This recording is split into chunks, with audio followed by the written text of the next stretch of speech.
A special guest today. Hediye has been on this show before, but today she's going to share some other parts of her testimony and experiences living as a Muslim, marrying another Muslim with us today. That is going to be a lot of good information for a lot of people, and I believe it's going to help a lot of people. So, thanks for tuning in. Make sure you're subscribed. Make sure you give us a thumbs up and share this program with everywhere, all of the places that you could possibly think about it. We call this show Forsaking My Father's Religion because I actually wrote a book called Forsaking My Father's Religion. And if you watching us from United States, I'll be glad to send you a copy free of charge. If you go to our website, iranchristians.org, go to the free tab, it says pre-book, click on the tab, fill the form, and I'll be glad to send the book to you free of charge, a hard copy. And if you're outside of the United States, we have the electronic versions in seven languages actually now: Portuguese, Spanish, Japanese, which is the latest one, and then we have it in Korean, Russian, and French. So we covered almost the whole earth, Hediye, if you believe it or not. One day when I was writing this book, I was like, who is going to read it? Oh, look at that. My little bitty faith that I had, I released it in the hand of God, just like that kid with 2 fishes and 5 loaves of bread. And he multiplied it and is going all over the world. So, but That's before awesome. any more introduction and further ado, I just want to say, Hediye, thank you so much for accepting my invitation, coming on this show, sharing your testimony and sharing and telling us what was it like to be married to a Muslim. Please introduce yourself and tell us what is your ministry. Of course, the ministry's name and website is in the description of this video, and tell us your story. Remind us your testimony a little bit, and then go to the subject that we're going to cover today. Thank you so much for having me, Mohammed. My testimony, I was a devout Muslim, came to Christ from YouTube. Actually, no one preached the gospel to me. I was in a desperate place, and Jesus came and met me where I was. And it was just a miraculous conversion. So I'm super grateful for all that he's doing in and through me. I have a ministry called resurrectministry.com. I do a devotional, a podcast with my husband called The Living Fearless Devotional. I have an upcoming book called Living Fearless in Christ. And so it's just been a wild ride. And I'm truly grateful for all that the Lord has done and continues to do in my life. I think this is a really important subject. If people who watched the last episode we did together, you know that I field questions from people from all over the world, all walks of life, whether it's family members that are going into Islam, children that are in Islam that parents are, of course, devastated by. And they ask me all kinds of questions, and I field all kinds of information. And one of the most significant topics is this issue of Christians marrying Muslims. Yep. And they ask my perspective about it. And a lot of them very innocently, naively wonder why it is such a problem, especially when the husband says, you don't have to convert. And so that to them means, oh, well, what's the problem? If I can maintain my Christianity, then what is the problem? And so I definitely want to address that. But I think you want me to start with my own experience in marriage to a Absolutely. I Muslim, think correct? that's very, very powerful. As I recall, in our first time you were on this show, you shared your testimony in details, which I will include in a card right here on this show, that if people want to watch that, they can find it. You shared that you were born and raised in a very secular Muslim family, and you pretty much started in America into an Iranian family that they were educated, they were secular. You went to the university, and because of things that you witnessed and experienced, especially among Muslims, and then eventually your job, you being a secular girl that used a secular Muslim that used to party and live her life, now you found yourself that you're a devout Muslim. Yes. And tell us how that happened, and then how did you get yourself into a marriage, or I mean, quotation, marriage, and share all of that to us, because I think it's going to be a powerful, powerful story and testimony, which is going to help a lot of people. So I came to Islam in college, and as a consequence, without a cultural experience or a background or a family to kind of guide you, you end up with this kind of it's really luck of the draw, quite frankly, especially in Islam. It was a time when there was a lot of extremist groups. And that's the first Islam I encountered, and I ended up really repulsed by that because I was a patriotic American. I wasn't anti-Semitic, so I wasn't looking to fight the powers, so to speak. I ended up in a spiritual community known as the Sufis. And it was because I wanted to do it with 150% of my being. I really loved the discipline, the order. I thought it was going to transform my life. It was going to bring peace and stability to my life. And so I went into it 150%. And it wasn't long after that someone close to me suggested that I marry somebody that was already married. So I would have been a second wife. And people don't realize, people always, God bless my Christian friends, are always like, were you in Saudi Arabia? And I was like, no, I was in Southern California.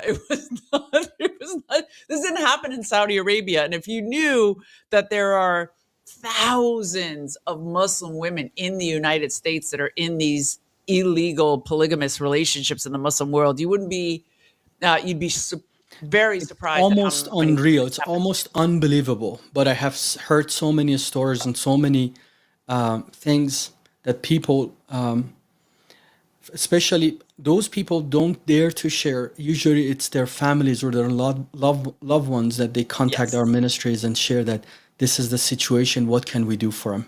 And I think your story is going to help addressing those issues. Absolutely. And my parents didn't know. Nobody in my family knew.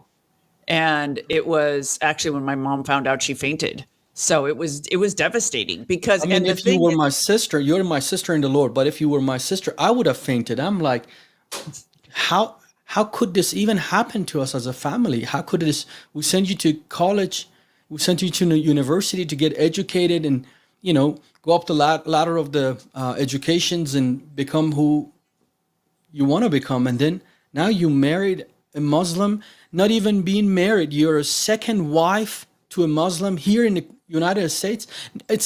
I would have fainted. and I tell you though, the other women that I had met that were secretly living the same life, these were not like country bumpkins, so to speak. These were educated, often, like independent women, and they had told themselves the same lie I had told myself, which is, what's the big deal? You don't have to be around him 24/7. You end up with a lot of freedom. It's not going to, it's like having a boyfriend. We literally rationalize to ourselves why it's okay, despite the And then fact that also it's you're illegal and fulfilling destructive. the Sharia of Islam. It's not like only Exactly. those things, because then if you a boyfriend, girlfriend, oh, in Islam, that's haram, haram. But Right. a mut'ah, a second wife, a temporary marriage, that's halal. That is, we're fulfilling Allah's desires. Yes. Legalized dating. Yes. It is Yes. legalized Literally. fornication and adultery. Legalized fornication. Exactly. Yep. Yep. Exactly. And as a consequence, of course, I can look back on it now and explain all the problems with it. But the most important things I think are, and this is what happened to a number of my friends, where you get married, even if when you are the first wife, you get married, and the man tells you, I would never take a second wife.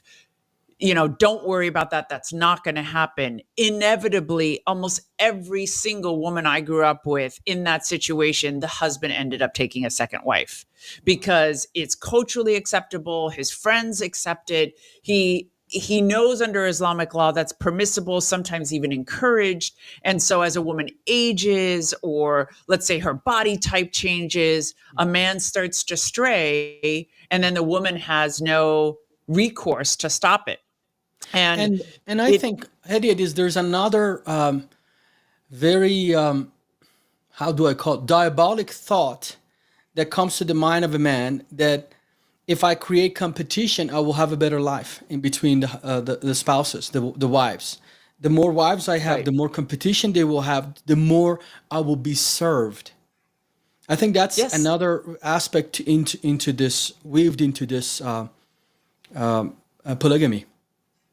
Absolutely. Absolutely. And one of the most devastating consequences is if the relationship doesn't work out, if there's children produced, there are no legal rights.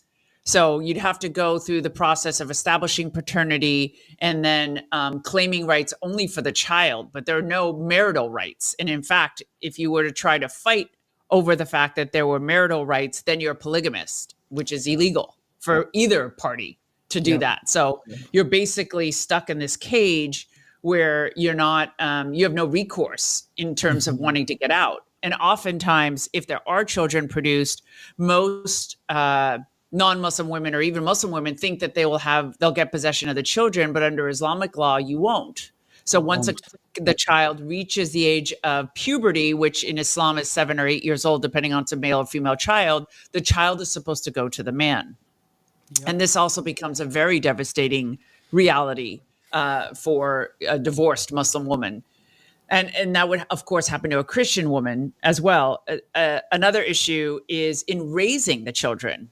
So if a woman thinks that she's going to maintain her Christian faith, in my situation, my daughter, she was I had to impose upon her the religious strictness that I had because my husband had the same requirements. He expected me to raise her, even though he had no interaction with her. He expected me to raise her in the Islamic tradition. So that's another burden on a parent where the child has absolutely no rights to choose whether they want to fast, whether they want to cover. You're forced to impose those same standards on that child. Again, this does not matter whether you're Christian or Muslim in that marriage. If you are Christian, the kids will follow the husband's religion. Exactly. I think that's another misconception that Christians have when they marry a Muslim man. Oh, it's okay. He says we can raise them both. He will be ostracized from his family. There is no way he could allow his children, if he has any connection to his family, to be raised as Christians. He has an obligation, according to culture and to religious law, to raise them as Muslims. Don't you agree with that? I totally agree with what you said. The kids, of course, belong to the husband in Islam. Mom gets absolutely nothing, and then the duty of that mom, the duty of that wife, first, second, third, fourth, whatever, it is to raise good Muslim kids. Right. I've grown up. You grow up here in the U.S. in the West. I was in Middle East. I was in the heart of these things.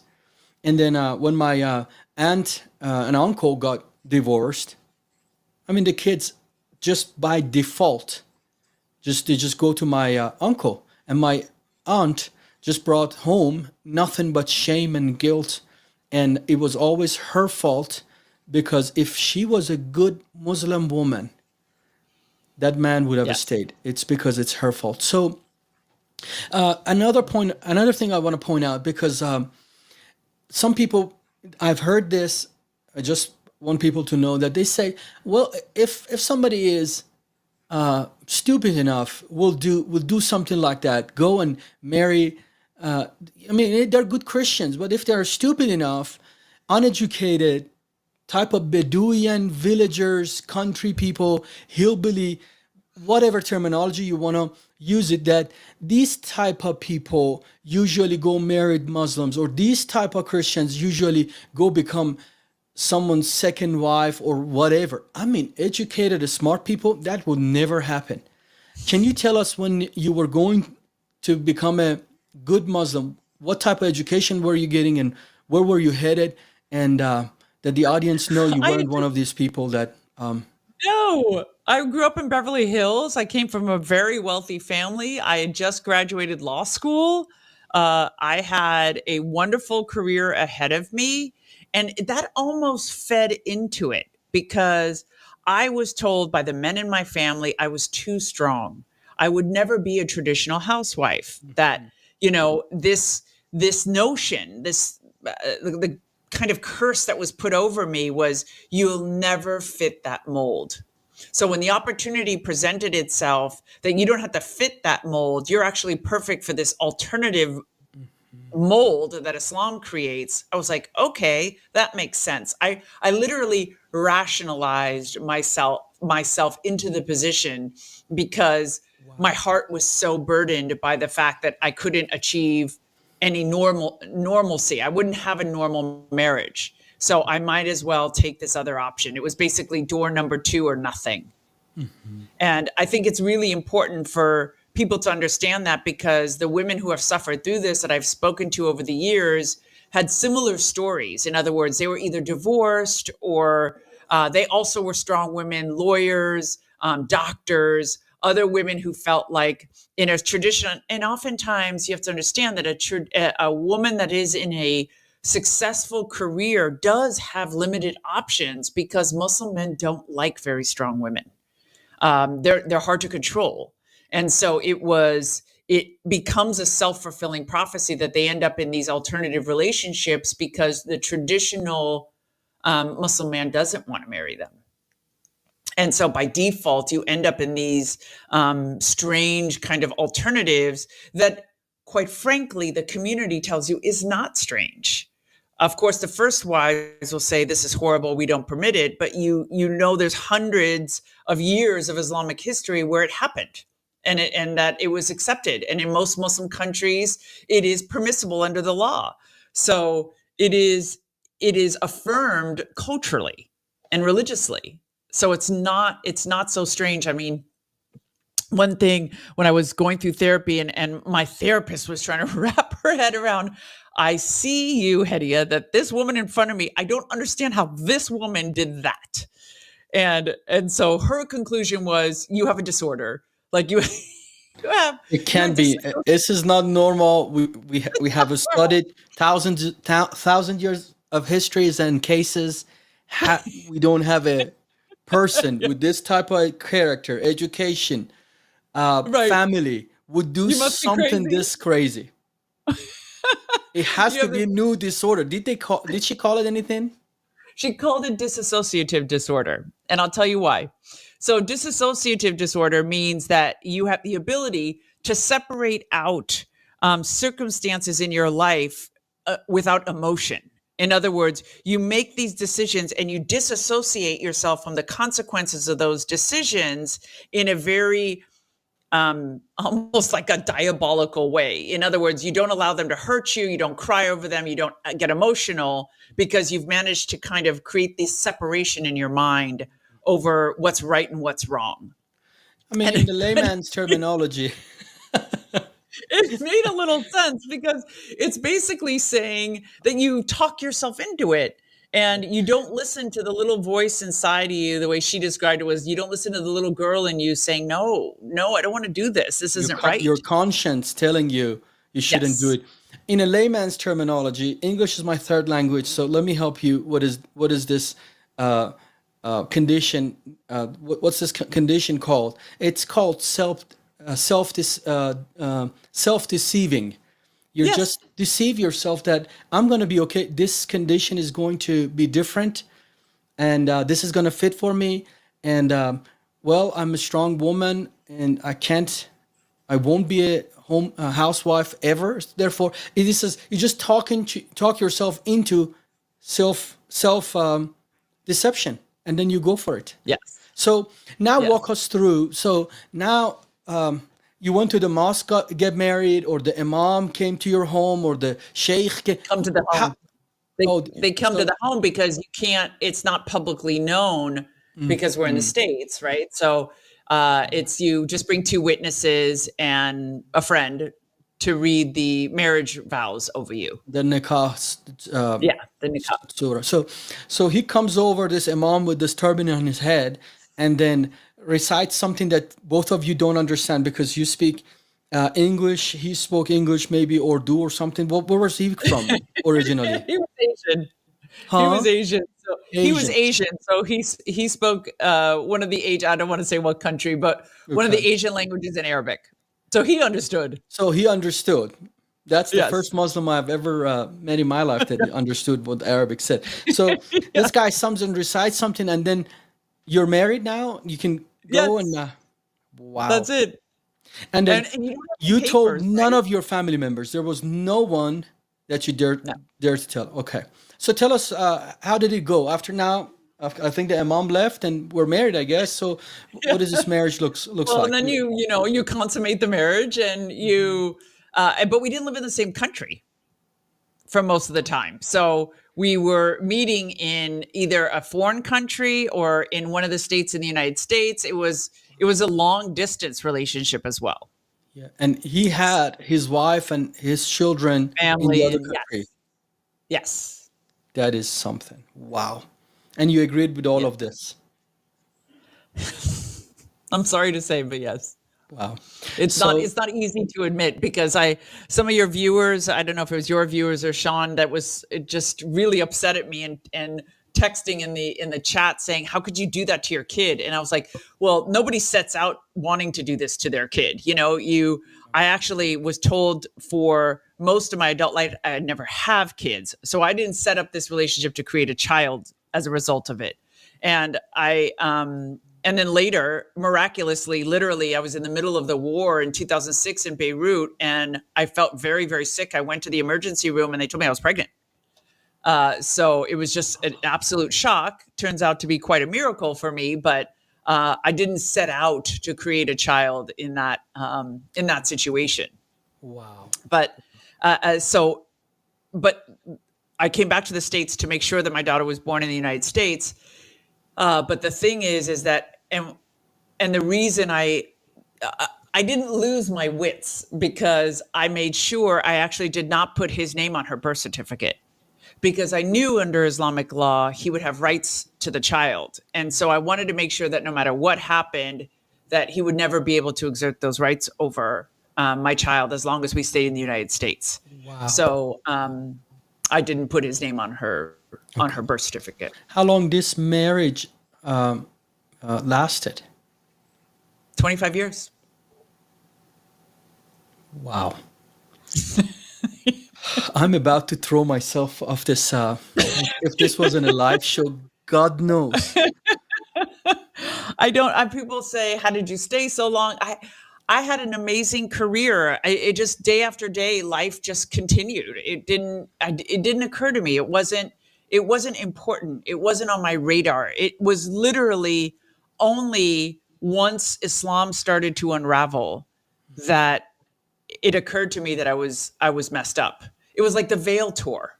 Like the Islam unraveled almost instantaneously, and as soon as Islam unraveled, I left, and as a consequence of leaving, I lost everything and everyone. Yeah. Yeah. So it wasn't an easy decision, but up until that point, it didn't occur to me. They were all a neat little package. As difficult as it was a package. Wow. So, 25 years in this marriage, you have a child from it. And then when your family realized, well, we're grandparents, I guess. So, did they, how did you describe it to them? Like, I'm married to Muslim, or did you ever? Yeah, I said that he lives he lives far away, and yes, I go visit him, and they were just so excited that I had a child because I was 37 years old, and they had also known that the doctors told me I'd never have a child. So they were just so excited I was able to conceive. They didn't ask a lot of questions. I was living in DC. I was far from them. I only saw them once or twice a year. So they were just happy. They didn't ask too many questions. They didn't really worry about it. I had a plausible explanation. And I don't know how your family is, but there's a lot of cognitive dissonance in Muslim families. Mhm. Like they pretend like they don't see, and oftentimes they prefer you don't tell them. Like they'd rather you pretend that everything is fine. And so I just continued doing that. I knew that's what they wanted, and I just continued doing that. And it didn't matter until it came crashing down. Wow. Wow. So 25 years, you have a child, and how was the marriage in general? If you speak about it now, when you're out of it, how was the marriage in general? Was there any love? Was there any respect? Of course, it was a distant marriage. Can you describe all of that to us? Yeah, I would say there was love, there was respect, there was a friendship. We liked each other as people, which was nice. I'm lucky in that sense. But there was always a disconnect because I wasn't born into this life, so I always felt like I was faking it. The head cover was never normal for me. The clothing was never normal. Though I prayed 5 times a day and I kept wudu and I fasted every Ramadan, it was it was this weird cloak that I put on every day. And so it felt very foreign. And so the relationship had a certain fakeness to it. Mhm. Uh, I don't know if it was on his end, but it definitely was on my end. So that I just kind of swallowed with the rest of the crazy that I swallowed. I've never really had this conversation with anybody, Mohammed. So this Great. is this is This is all a kind of new for Yeah, this is going to be your session that you will be. We'll figure out what was in there that you me. did something as crazy as this. I really haven't thought this through. Oh my goodness. So, and wherever you're uncomfortable talking, you just say uncomfortable and I move on. Sure. So, so you did the point I'm trying to get to. Would you ever tell somebody that is in this type of situations is thinking about it maybe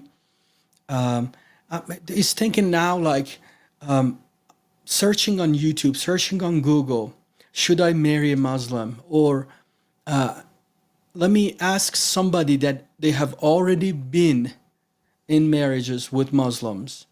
And I want to see how's life. Should I do that? Should I consider that? Should because of course the conscience is speaking to them. The family, of course, is speaking to them. The church probably is speaking to them. But they're putting all of that aside. But somebody that has gone this route already been down that route and knows what's the end of it, what would you tell them? I often am asked that question. I was telling you the other day, I was asked that question once by a female teacher, Christian, like pastor, minister. And I so passionately told her that she was making the biggest mistake of her life. And that's really for several reasons. And even if you're not the second wife and you're the first, the whole idea of polygamy, first and foremost, that your world can come crashing down at any moment. You think you're in a monogamous relationship, but this man has a polygamous right. And so that's devastating. That is devastating to a woman who has grown up or has this thought, even if you're coming from a secular background, that marriage is one man, one woman, one flesh. So that's one. Two, raising children is very difficult. It is very difficult, even if the Christian woman is agreeing to convert. There's so many rituals, there's so many responsibilities that if the man is even remotely religious, even if he tells you he's not, they later become religious later in life. And you have all of these requirements. I have Christian mothers crying to me about their kids having to fast, 12 years old on the soccer team fasting in the middle of the summer. And she's like, what do I do? Why would he make my son do this? And I was like, because they think that's what Allah demands. And I was like, why didn't you think of these things? She's like, I would never dream that that somebody could make a 12-year-old fast 18 hours in the hot sun playing a sport, which is literally And like, it's give me one punishment. second. It is not this new age type of fasting that No. you Yeah. hear in the It's seeker not a friendly Daniel's churches fast. that, oh, we're going to fast from cell phones. No, folks, hear me. Islamic fast is you start before the dawn till after the dusk. So before the Yes. sunrise, after the sunset, and you do not drink nor eat. Nothing. That's a big Christian fasting. I fast actually frequently. You abstain from solid food. You just don't eat food, but we can drink water as Yes. Christians, and but that doesn't exist in the Islamic worldview. when you fast, there's no drinking nor eating and other things. Of course, smoking or whatever, even chewing gum is not allowed. So sometimes Muslims feel guilty of swallowing their spit. So, Yes. so when you say somebody in America that has to fast during summer 18 hours, meaning they're dehydrated, almost Yes. to the point of death. Yes. For a child in school. So the child wakes up, goes to school 7 o'clock in the morning, 7:30 or whatever, after school playing a sport at 4 o'clock for 2 hours on the field and can't take a drink of water until 8 o'clock at night. I mean, that's abuse. That's abuse. And she's like, I can't get my child to even cheat. She's like, because she's a Christian and her husband's wife. She's like, I just tell him to cheat. And he's like, I can't. If dad finds out, he'll kill me. And that kind of abuse to children is just horrific. It's something that people don't even calculate into the equation.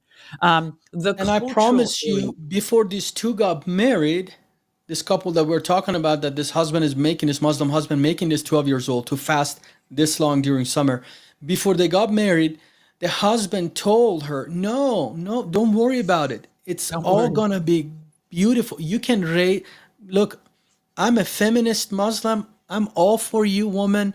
You just get married to me and I will allow you do whatever you want. Raise your child, however, it's your child. And then as soon as this marriage is consummated, as soon as this papers are signed, you're like, God knows, Hedy, is somebody. I talked to a Christian woman, married a Muslim. She told me the next day they slept, they got married, they slept, they woke up. She said, I woke up right next to another person. It was just another person. It, I couldn't even Hundreds of recognize what stories happened. like that. This nice, poetic, charismatic, wonderful Middle Eastern Muslim man, it turned to some demon all of a sudden overnight. That's the norm. That's what normally happens. And unfortunately, people think that's a strange occurrence or that's the outlier, but it's not. It's not. And I mean, with all due respect to people who want to live that life, I think it's just important that Christians don't go into that ignorant, and they realize what they're signing up for, because most of the time they don't. So the next thing is the cultural alienation. They say, oh, he's Pakistani, he's Arab, he's Iranian. He's like, oh, don't worry, my family will accept you. And there's always this sense of being alienated from the family. You don't fit. You're the outlier, especially if you're Christian. And so there's this sense that of belonging that becomes difficult to handle because they speak in another language. You're often not included. It's very, very difficult culturally as well. Also, we I talked think about. I need to add something else to that part of it Sure. because it's so culturally different. And of course, Christians are looked down upon. When if anybody understands Islam, when it preaches, I'm the best of the religion, culmination of religion. I'm the fulfillment of all of this failed, changed, altered, corrupted religions. You consciously or subconsciously look down on the people that are following those type of religion outside of Islam as inferior. So, and then converting to Islam also means you become an Arab. You become Arabized. It's like Arabized. just made that word, or it's a word. So you become an Arabized because now, if you want to do anything within that religion, it has the Arabic culture, Bedouin culture within it. Right. So somebody that is a Western first world, you're very, very foreign to everything. And the Yeah. process of thinking does not exist. You know that, Hediye. Yes. Muslims they do not think critically. Right. They don't process the I'm living thinking. proof of that. Yeah, I know. It says they take that out of you. Chapter 5 of the Quran, verse 101 says, whatever we made clear to you, you don't ask questions. And then if you continue, you ask question, it leads to doubt leads to sin. Allah will burn sinners in hell. So you're like, okay, I'm not going to go down this path. And then Yes. everything. And then, of course, when you married the Muslim culture, you married also the culture of honor and shame. Right. It's not about innocence, what is right and wrong, innocence and guilt. It's none of that exists anymore. It is Right. who sees me or not. Right. Absolutely. Should I continue, or this is your interview or my interview? But this is a Lovely idea. discussion. It's not an interview. This is a discussion between us. Lauren is asking in the comments before you go to the next one. Lauren is asking in the comment, what was the advantage of being married for you and for It's funny him? you asked that because I think there was just this sense of protection, I guess, that I wasn't in DC all by myself as a single woman. In a traditional Islamic culture, being a single unmarried woman is very unattractive. It's very it makes you really uncomfortable because all the wives don't want to be around you because then they're worried their husbands will try to marry you, which often actually happened, which was a horrible, disgusting aspect of them not seeing my husband. But it just felt safer, I guess. And for him, it was. I mean, it was. I was 20 years younger than his wife, so that was the advantage for him. Please continue before I faint. Yes. Actually, and one of your writers asked about my last name, and I just wanted to answer that. Can I answer that one too? Please. One of them, he asked about a famous horse race caller, Frank Miramati. That's my cousin. So yes, we are Wow. related. Yeah, Great. Frank's a famous horse race caller, so he's gotten a bunch of awards for it too. That's And awesome. the beautiful thing about Frank is I had lost touch with him for about 20 years, and then he got my contact information, emailed me, and said, welcome to the family, welcome to the kingdom. He had converted many years before me. I didn't know Oh, it. that is something, huh? That's great. Yeah, yeah, it's Praise a great God. story. Redemption, So redemption, redemption. Okay, go ahead, please. so the other thing is the clothing, the head cover, the if you stay Christian, don't worry, I'm not going to make you wear that stuff. And before you know it, you're wearing all the stuff. So they tell you, oh, I don't care about the head cover, but you have to wear it around my mom, around my brother, when we go to the restaurant, when we go to the mosque, and your child has to wear it, and it becomes something that you were supposed to not be obliged to wear, and then you are obliged to wear it. And I've seen men in my community brutalize women who were not covering. In other words, they were really, if the dress was too tight, if it was too low cut, they would either smack their wives or say something horrible to them. It could be a really difficult aspect because, again, you culturally have no reference for this kind of behavior.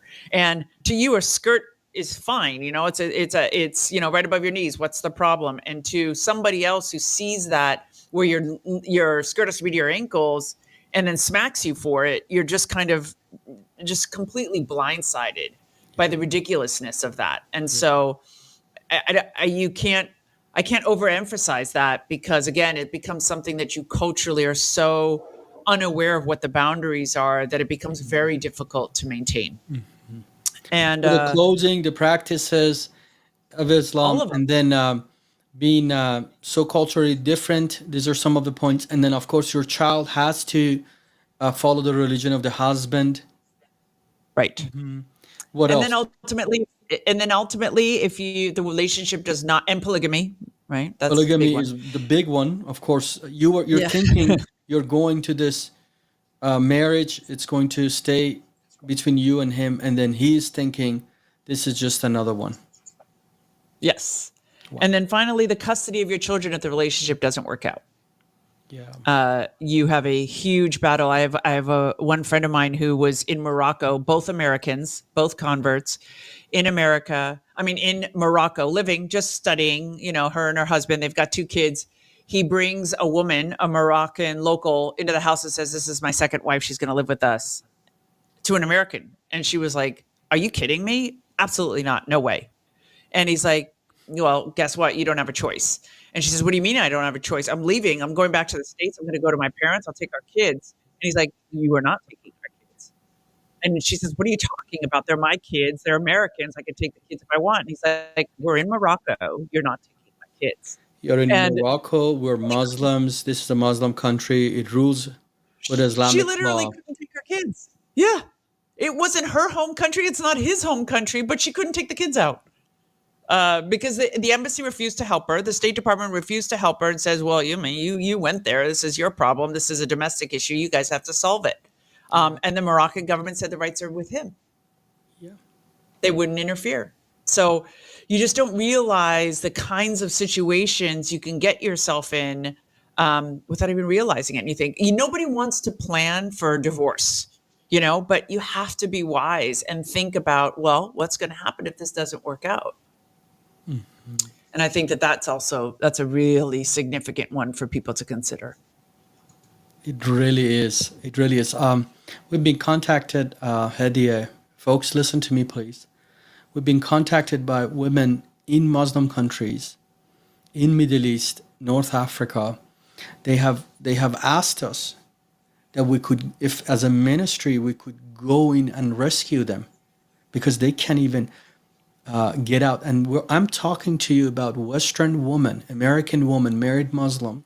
They traveled for vacation, let's say to Libya, let's say to wherever, Oh, Sudan, Somalia. God knows they have contacted us if we could go and rescue them out. Because oh, as soon as they crossed the border, they came to the husband told the wife and the children, "I need the passport to do some immigration visas here for you," and yeah, he burned the passports or tore them up or got rid of him. And now yeah. that woman cannot go to embassy without the permission of the husband. They're So true. completely stuck. They're completely kidnapped, and we cannot do anything about it. About this situation, I cannot. I don't have a personal jet to fly and have a SEAL team to take people out.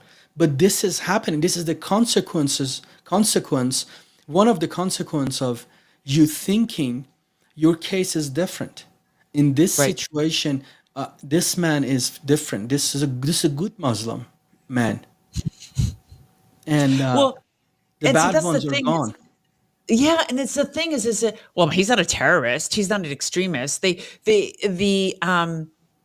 They naively create these two very extreme boxes that are diametrically opposed to each other, where the majority of the Muslim community is not in either of those boxes. They're smack dab in the middle. And so you don't realize that They're it's just the trying to be middle. good Muslims. Yes, it's the That's it. mainstream that has these issues. This is not the extremes that have the issues. And it's so unfortunate. It breaks my heart. It really breaks my heart. So, what is the advice? What I mean, of course, as a minister of the Lord, I should say this is something that's very stupid. I think, well, guys, the Bible says it is it. Do not be unequally yoked. Yoked. What relationship does light have with darkness? With what relationship does righteousness have with evil? It's very Yeah, clear. that's it. I mean, he has drawn this line for us. The Word of God has given us a structure, instructions to keep us safe. It's not like for no other reason. It's just God wants His children to stay safe, and Yes. we go and we think, no, in our case is exception. I think I'm Right. smarter than God, or we tell God that, hey, I am God. I know the good and evil in this, and I'm gonna choose over my life. Or I'm missionary dating. I'm going to convert him. Oh, He's, that's another he- big one. Yes, yes. yes. I am such a strong Christian. I'm going to marry this man, and he's going to come to Jesus as a result of being married to me. Oh, such deception. And how many cases of that have you heard that it's the other way around? That Christian None. converts to Islam, not the Muslim convert to Christianity. It's very little. I Yeah, it's strongly the other way. But when Christian converts, yes. the woman especially converts to Islam. Right. Wow, wow. One of your listeners says, I got born again 7 years into marriage. And it just reminds me of so many of the women that I talk to. That's what happens to them. They're secular. They're not raised religious as Christians. They marry a Muslim man and then suddenly get born again. But it's in their blood. It's who they are, you know. And then they're stuck, and then they're in this really difficult position because that's not what they signed up for with the husband. He's imposing all of these difficult conditions. They don't want to break up the family. It becomes a very, very tragic situation.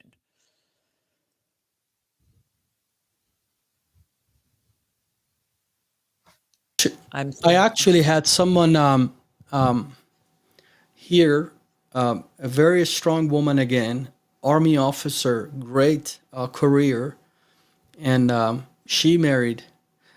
She came from a very nominal Christian. If you say, hey, just what is your religion? I think I'm Christian. I don't know. Mom and dad were Catholics or whatever. That type of Christians. And then in the army, while she was in the army, married this Iraqi when she was deployed to Iraq. Married this Iraqi translator. Her testimony is on this channel.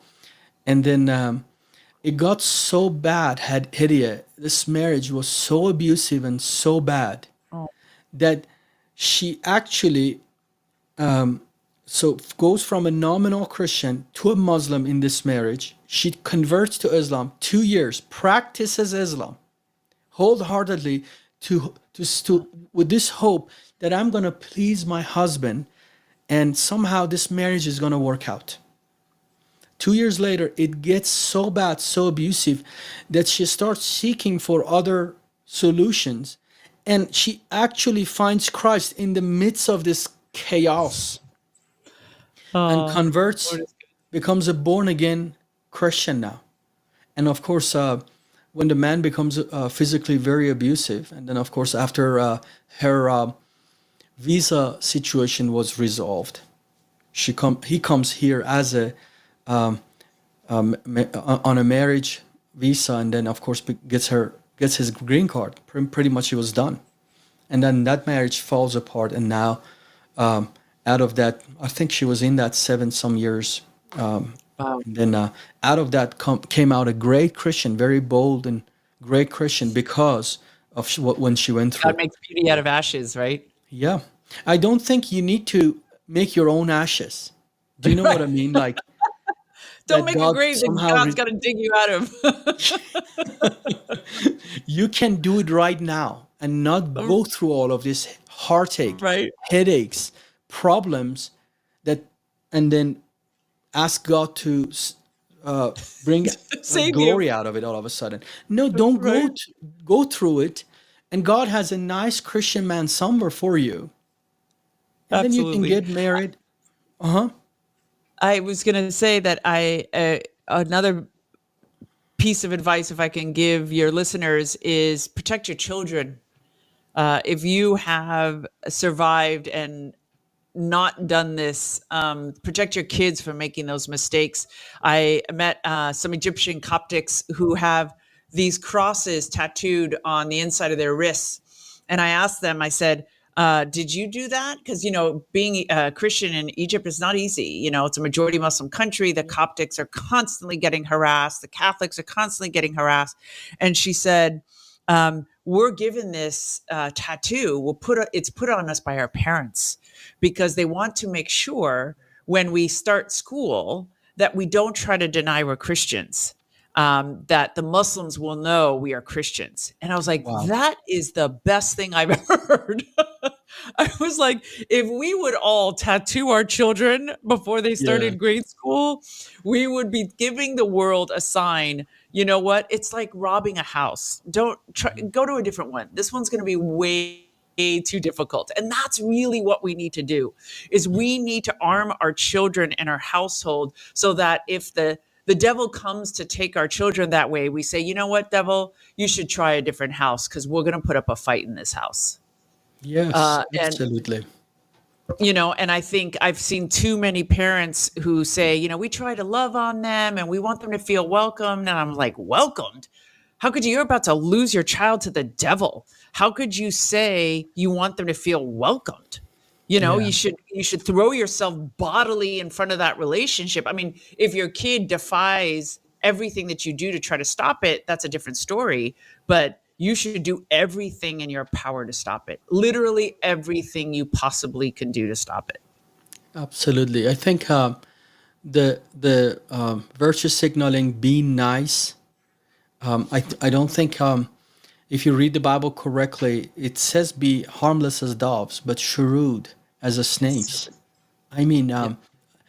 most of the time I don't. I see the sinless likeness of Christian as a dove, but I don't think that Jesus was encouraging stupidity.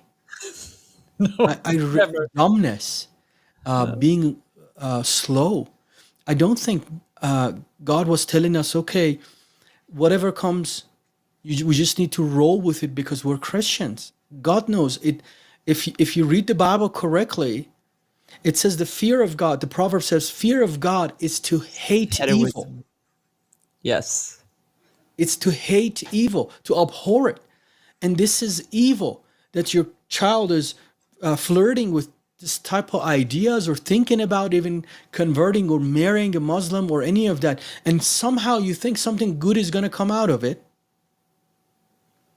Woe unto me if I ever think such a thing. Yes, that I call Oh good my evil and goodness. evil good, Very And much, woe yeah. unto me. Yes, absolutely. So tell us, what are the signs of self deceptions? What are the if somebody now thinking about these things and say, no, no, this doesn't apply to me. What are some of these signs that no, you're thinking about it? You're still flirting with the idea. You're still dating. You're still thinking, no, my case is different, or I'm an exception to the rules. What would be Well, I some mean, of those signs? I think we talked about it in terms of being unequally yoked. It's not just at marriage time. We shouldn't be unequally yoked. Period. We shouldn't be dating people that are not even on the same path as us. Even somebody, if you're a Bible believing Christian and you're dating somebody that's nominally Christian, that could also affect your faith. That'll also affect how your children are raised. It's we have to guard this precious gift with everything that we are. We love God with our all of our mind, our soul, and our spirit. Well, what does that mean? That means it's the greatest treasure we possess, and we wouldn't sacrifice anything for it. And if that's the case, then you don't let anyone potentially take that from you. So I meet single people all the time who are constantly telling me, oh, I'm dating. He's an atheist. He's this. He's that. I was like, why are you dating? Why are you dating an atheist? For what? It's like if you want to evangelize, go on the street corner at the beach. Don't bring it into And your bed.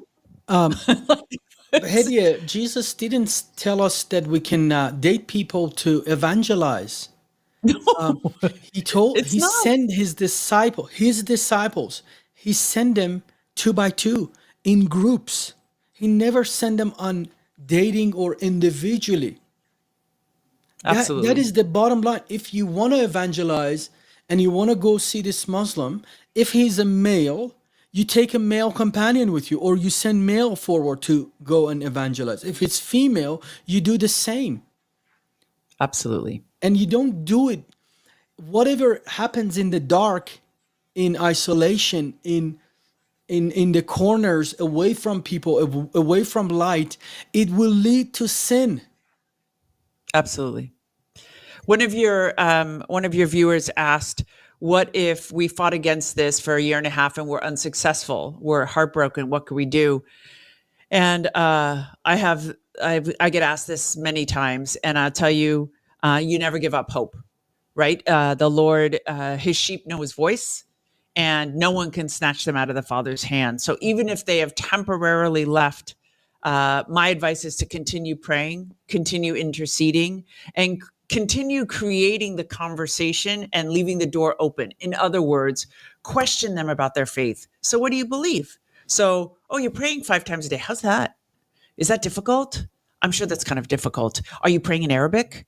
Like pepper them with questions about what they're doing, which is exhausting. If they're practicing, then it's exhausting. It is very So, exhausting. you know what I mean? So constantly ask them, but Jesus loves you and he paid the price for all your sins. Why would you want to pay them yourself? Where do you go when you die when you're a Muslim? Aren't you worried about where you go? With Jesus, you could spend an eternity in paradise. Like, just keep opening that conversation. Allow them, because Muslims, especially converts, love to evangelize. So if they think they're witnessing to you about you coming to Islam, leave that door open so that you can bring them back to Christ. Use those conversations to remind them of the simple gospel. Yep. It's so super important to remember that they have a door back to the Lord, and that this is the one true God, and give them the opportunity to hear about the fact that He is the one true God. That's so true. And 25 years of marriage, you're out of it, thank God. You came to faith in the Lord Jesus Christ. What can be better than that? And now God has, reminds me of Esther chapter 4, verse 4, I believe. It says, for such a time as this. Right. So, Hediye, God brought you out for such a time as this. And Amen. I believe your voice is going to help a lot of people for such a time as this, because we are dealing with it more than ever in the history of the West. There has been no other time in the history of the West that we dealt with this issue this big and this fast. We have never dealt with it. And immigration of the Muslims to Europe, immigrations of the Muslims to Yes. the borders on through the southern border to America, and of course now we have the students that they come to America by Right. thousands from Muslim countries, and they are as soon as they start running out of visa or running out of time, Yes. the next option Grabbing they're American looking girls. into is look to one of those gullible, naive university college student Yes. that is willing to compromise on everything, that she knows that's wrong, to keep her here, keep him here and become the savior, and thinking, oh, I'm doing something good, virtuous, and then finds herself in such a tragic situation. And I believe with all of my heart, this program and the future programs and podcasts we're going to make together, it's going to help a lot of people, God willing. I love that. God willing. And then tell us, where can people find you if there are women that they don't dare to ask their Yes. questions in comment? Where can they find you? And would you Please, be willing to help them? absolutely. Whatever I can, I'd be happy to help. Unfortunately, like you, I don't have a plane to go rescue them. I wish I could. I wish I could. That would be awesome. My website is Resurrect Ministry, so singular, resurrectministry.com. And I have a comment section there. You could drop me a line. I try to answer those as fast as I can. I answer them personally. It doesn't go to some weird mailbox, it comes directly to me. And you can pose your questions. I've talked to women all over the world, in Dubai, in China, in Puerto Rico, in New York. We make Zoom calls to cry together, to pray together, give advice where I can. I would love to hear from you. And then my husband and I, my traditional husband, one wife, one man, and 5 kids. Thank you very much. Thank you, We are a Jesus. blended family. Really, really fun. We do a devotional called Living Fearless Devotional. It's at Living Fearless Devotional on YouTube. And we do it live also. So we take people's comments and we talk about the joys and challenges of a life with Jesus. That's awesome. And I have had you on this channel before. This is your second time, and I believe that Yes. it's going to be the second time of many future times. And also, I met you just last week with your husband. We had Yes. dinner at a Persian restaurant. That was a lot of fun. So I highly recommend my sister, and you can go to her ministry, support her, and then if you have any questions, just reach out, folks. God has given His body to function in this world, that we can be protecting one another. We can be helping, guiding, advising one another. Don't isolate yourself out there, and don't Don't do it alone. think you're alone and do it on your own. Just reach out. We're here to help. And I just want to say thank you so very much for watching. Thank you so very much for subscribing and sharing this program with everyone everywhere, because this is such an important topic. This is such an important issue of our time, and you can help a lot of people to stay out of the trouble. Thank you so much. God bless you. Until next, God bless you.